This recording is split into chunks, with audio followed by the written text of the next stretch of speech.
மத்திய அரசு தமிழகத்தின் நியாயமான கோரிக்கைகளை புறக்கணிப்பதாக இந்திய கம்யூனிஸ்ட் கட்சியின் தேசிய செயலாளர் டி ராஜா தெரிவித்துள்ளார். ஹைட்ரோ கார்பன் திட்டத்திற்கு எதிர்ப்பு தெரிவித்து நெடுவாசலில் நடைபெற்று வரும் போராட்டத்தில் கலந்து கொண்ட பின் செய்தியாளர்களை சந்தித்த அவர் மத்திய அரசு இத்திட்டத்தை நிறுத்த வேண்டும் என்று தெரிவித்துள்ளார். மத்திய அரசு தமிழ்நாட்டிற்கு துணை நிற்பதாக இல்லை. தமிழ்நாட்டினுடைய நியாயங்களை எல்லாம் புறக்கணிக்கிற ஆட்சியாகத்தான் மத்திய ஆட்சி செயல்படுகிறது. தமிழ்நாட்டினுடைய உணர்வுகளை புரிந்து கொள்ளாமல், தமிழ்நாட்டினுடைய நியாயமான கோரிக்கைகளை ஏற்காமல் மத்திய அரசு, மோடி அரசு இன்றைக்கு செயல்பட்டு கொண்டிருக்கிறது.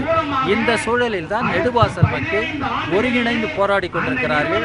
நெடுவாசல் போராட்டம் ஏதோ புதுக்கோட்டை மாவட்ட போராட்டமாக, நெடுவாசல் போராட்டமாக மட்டுமில்லாமல் இது தமிழ்நாட்டு மக்களின் ஒட்டுமொத்த ஆதரவை பெற்ற தமிழ்நாட்டின் போராட்டமாக இன்றைக்கு மாறியிருக்கிறது.